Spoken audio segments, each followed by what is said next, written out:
We are going to be talking about PM burnout. From everybody in the room, how many of you have felt sometime this year burned out often or sometimes? That is a lot of people if you look around. And it turns out that is actually the stat. 75% of people have this situation. And I am not alone. And I had a situation about a year ago where I was working all day, all night. I gained 20 pounds. I started having faux heart attacks where I actually went and got an EKG because some stuff is going down at work. And my marriage wasn't doing so well. So I had to make a change. But it's not just me. I've talked to a lot of PMs around the country, and they're having this situation as well. And I think it's actually us that are at risk and the other populations, but we have a specific job that makes it hard for this. We are the matriarchs of our teams, the patriarchs. We're taking care of people. We're getting them all of our energy and making sure everything's in place. And there's nobody behind us that is doing that for us. The other reason I think we're at risk is because of our role and how we evolved. I've seen agency after agency of my 10 years in digital where first an agency starts, there's a developer. Then there's maybe someone to make things pretty. Designer comes along, a user experience, and then there are 5, 6, 7, 8 people, and they're like, we have this crap to do. Who are we gonna get to do this crap? And they're like, is the project manager? Yeah, let's get one of those. And I'm being kind of hard on this, but I specifically had this situation. I joined a digital team that was 4 people. They didn't have a project manager.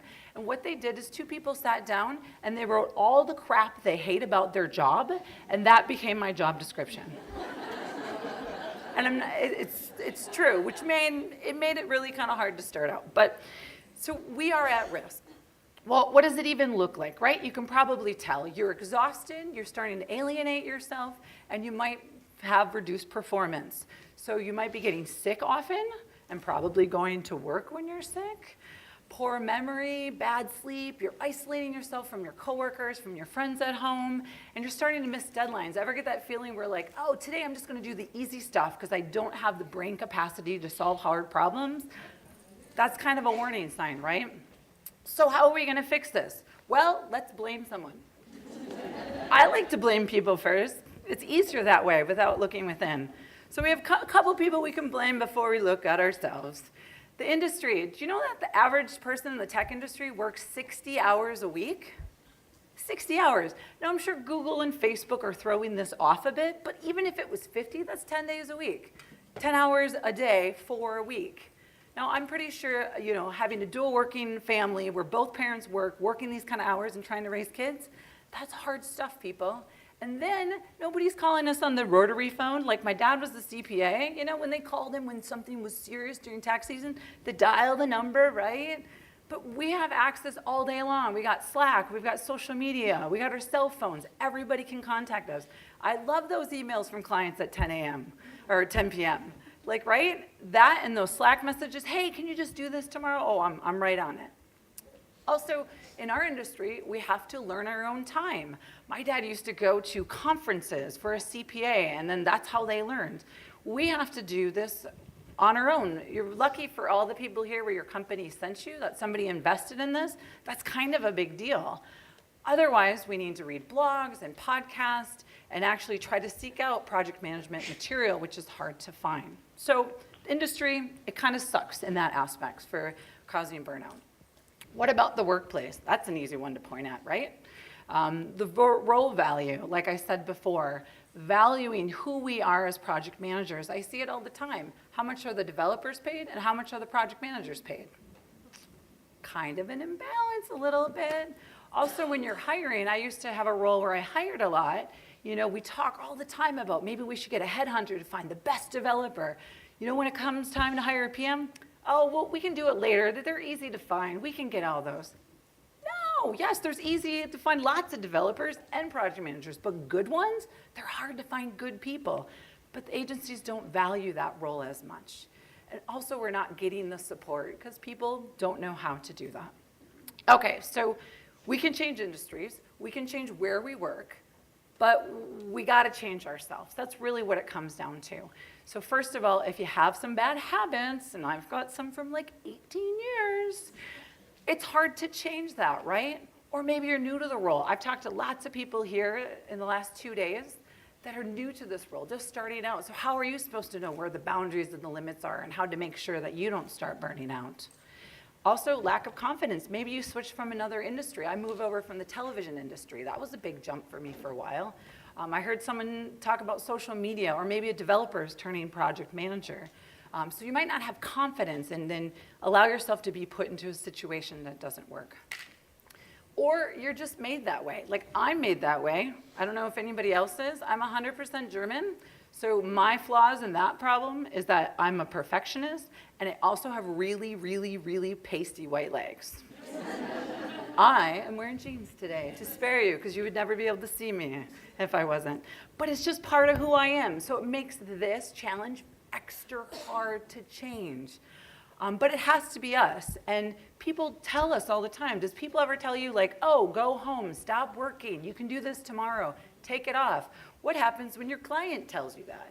Well, this summer, I took a vacation, and the client sent me an email. Well, she sent a couple emails shaming me why I was on vacation. But then she sent me this email, and I've known her for about 7 years working on and off. She said, P.S. Welcome back, Lynn, and thanks for not working over your vacation. Even though I'm sure you did, but you were just stealthy about it. Just remember, nobody ever wins any awards for working on vacation when they could be spending time with family. But you could win Mom of the Year award from your kids if you had an epic time with them. And I'd like to emphasize one part of that email that she sent, because she's a smart person. Nobody ever wins an award for working on vacation when they should be spending time with their family, or coming in sick, or working themselves to death. Nobody wins the award. Do you know that people that experience burnout are 23% more likely to go to the emergency room? That's nuts, right? And the reason this woman is smart, even though she has life kind of figured out, she went through a shit time this summer. She got stage 3 breast cancer this summer, and it sucks. And that plus other shitty things this summer makes me realize this is the time to fully change. I'd already started on my path, but we don't need bad stuff to happen to people around us and ourselves to value ourselves. Only us can do that. We need to take control, guys. We need to value ourselves. So what does this look like? Really just 3 things, because we have 10 minutes. Though I'm really taking like 13, but don't tell Brett. So we're gonna own our time, we're gonna create boundaries, and we're gonna put ourselves first. So owning our time, what does that mean? So do you guys ever book a meeting and say, okay, when's the client available? When's my team available? Book it. I'm not available, but I'll jam it in somehow. Why do we always book meetings for other people and not ourselves? Is it really gonna hurt to have it 3 days later? It's not gonna be a problem. Do you ever work at lunch because that's the quiet time and you get stuff done? And then you do it so much, then people realize it, so then they come bug you? Step away from your desk, get some sun, see your coworkers, take lunch out. Also put in work time. So many times I hear, oh, it's 4 o'clock, I can start my day today. So that's a problem. Why don't we book a couple hours every single day and it's holy time? That is the time we're gonna get our work done, no matter what. Also, I think we deserve some think time. You know, the Elon Musks of the world, they take just blank time to think about what they should be doing. How do they improve themselves? Why don't we take time every couple weeks to think about how we're gonna innovate project management, how we're gonna improve ourselves, how we're gonna solve problems? I think we're worth it. We also need to create boundaries. I knew someone that worked at an agency in Texas, and she was really burnt out, and she was really good, but she was like, I'm done. I don't wanna be a project manager anymore. But she tried one more time. She went to another agency, and she said, okay, I'm gonna leave my computer at the office, and I'll go home. And if for some reason it's kind of a tough day, I'm gonna stay like an hour or two later and get it done. And she works at a global company, and nobody's had one problem with it, and she has relearned how to love the field of project management again.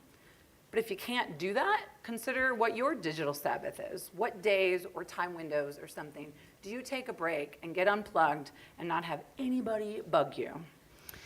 What about a do not disturb sign? You know, that's kind of easy in Slack for people to post it, but what about at your desk? Do you guys ever have that feeling where you're trying to get the developers to give you answer, the designers, so you're kind of trying to bug them, and they're like, oh, I'm too busy right now. I can't think about it. I can do one thing at a time. Please leave me alone, right? And so then you go back to your desk, and you're in the middle of something really important, and they're like, hey, everybody talk now. And you're like, oh, God, it's the only time you'll talk to me. Okay, I think we should set up the same boundary. Like, if they need focus time, we need focus time. We should have like a big sign on our desk that says, come back in an hour. I am not here. I'm getting work done. Also work from home 1 day a week if you work in an office, or what I do because I work from home and I'm freelance, every 2 weeks I just have a day where I'm not working, but I'm working, and then people just know not to bug me and they leave me alone. And don't come to work sick. Anybody come to work sick often? Yes, that's too many people. You know what I did because I'm really stupid? I scheduled a surgery on a Thursday afternoon so I could make it in on Monday. It was brilliant. They threw me a parade. They were really excited. No, nobody cared. They looked at me and I was like, slowly walking to my office. They're like, why are you here? I'm like, I'm going to get some stuff done. I don't want to let you down. Don't come to work sick. It's just silly. Also, we need to put ourselves first. Eating right and exercising, kind of obvious, so I'll skip over that. Find your magic sleep number, and I don't mean your mattress, but like the perfect number you need to feel good. Mine's 7, so I did that last night. Jeff Bezos actually will sleep 8 hours a night, and he says that's his responsibility to his Amazon shareholders, and he will do that no matter what. And he says quantity is not important, it's quality, so he will get that in. So if he does it, and he's like the richest man in the world, we should be doing it too. Use your vacation regularly, often spread it out, have something to look forward to every single quarter instead of like, oh, this big project came up, I can't take time off, I gotta go, and you're 6 months in and you're exhausted. And then make sure you work in a positive environment. I've heard a couple people in the last couple days talk about how their boss sucks or this place isn't so great, and that's fine. You know, grass is not greener, it's just green grass or different grass on the other side. You're gonna have different problems. But if it's not healthy for you, set a time limit. Say, okay, I'm gonna give it 1 month or 2 months, and I'm not gonna bitch about it because it's bringing me down, and I'm gonna give myself that time, and if it doesn't work by then, have your plan. What's your next strategy? So what are we gonna do today? Since 75% of you said you're burnt out, these are the steps we're gonna take after this. First, remember what you value. What is important to you? Your family, your life balance, where you wanna be in your career. What are those things that mean it? And make it into goals. Plan out those steps so you have a way to get there. It's simple, but it's so hard to do it, and it's so hard to do for yourself.